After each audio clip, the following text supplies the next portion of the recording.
up, Internet? Hey, real quick, just wanted to slam a quick thank you to those of you who have donated and who have texted and checked in and are just like spreading the love in general out there. I know it's easy to do and sometimes doesn't seem like much, but really just saying hello is a fucking high five these days. So thank you all for doing what you can.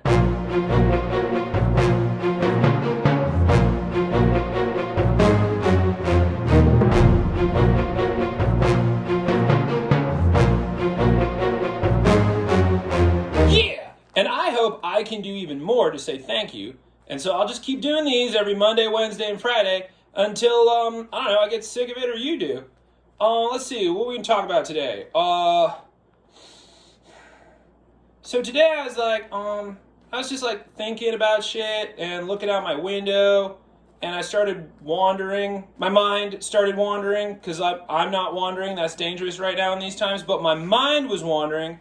And it went outside, and it got on an Uber, and it took it to the airport, and it got on a nice 19-hour flight to Punta Arenas in Chile, and then it booked a charter flight from there, and flew 10 hours to fucking Antarctica. It learned some shit, came back. So most tourists spend like 4 days, but my mind was like, nah, I'm just popping by because it's been a bit, and by that I mean never. It came back, it got in a lift from O'Hare to the Blue Line, took the Blue Line all the way to the Loop, jumped on the Red Line to the North Side, and it climbed right back in my fucking head. And now I know a little bit about Antarctica. So that happened. Antarctica! Ooh! A place so south, they named it South, 'cause that's the edge, son.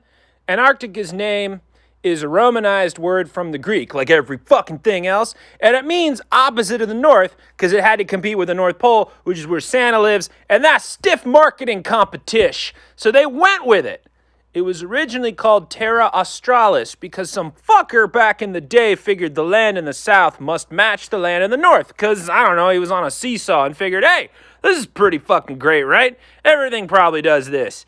And even though it was undiscovered until 1820, the idea of it was there, and they just called it Australia, because what the fuck did anyone know back in the 1500s? But thankfully, hooray, get excited, because here comes the 19th century, and the British colonial authorities of Sydney in actual Australia, which was then called New Holland, figured they didn't like the Dutch shit going on, which is weird, because the Dutch are nice. They got good pastries, and they love flowers. But they took the name from Antarctica, which was then called Australia, and then Antarctica went unnamed for 80 years. But come on, humans, you love naming shit. You name everything. If a pigeon hangs too long by your window, you name it. Bruce. Took into the 1890s for anybody to label the fucking thing, and it was even going to be called Ultima at one point, which is metal as fuck. And why didn't Antarctica complain?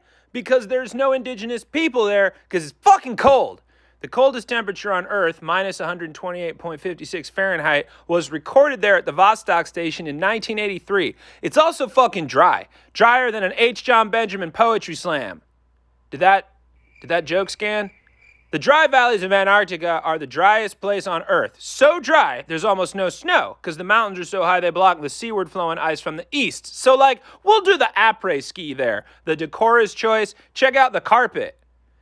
It's windy as fuck in Antarctica, because what else is there to do? On average, it is the windiest continent, so you know it's going to dominate the conversation. The wind speeds can reach up to 200 miles per hour, which is too fast and too furious for cocktails, unless you're a penguin, in which case you already have a table and are wondering why no one ever comes here. The most abundant life in Iceland is actually the nematode worm, but penguins dominate the social scene. Humans are around, the entire continent is only used for peaceful research according to the Antarctic Treaty of 1959, with 30 countries operating 80 stations year-round with 4,000 people in the summer, 1,000 people in the winter. So people can party, but only if the penguins are cool with the noise level. There are no real indigenous plants either, but there are types of mushrooms. We always knew Antarctica was a fun guy, right? Ha! I'm here all week.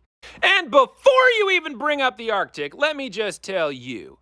The Arctic is a frozen ocean surrounded by land. Antarctica is the land, and it's surrounded by ocean, so you can dance there. The Arctic has a lot of humans, and also polar bears, but, pick the locale that's right for you. Remember, Antarctica is mostly penguins and scientists. And it never fucking snows in the Arctic because it's just a giant ice fishing park.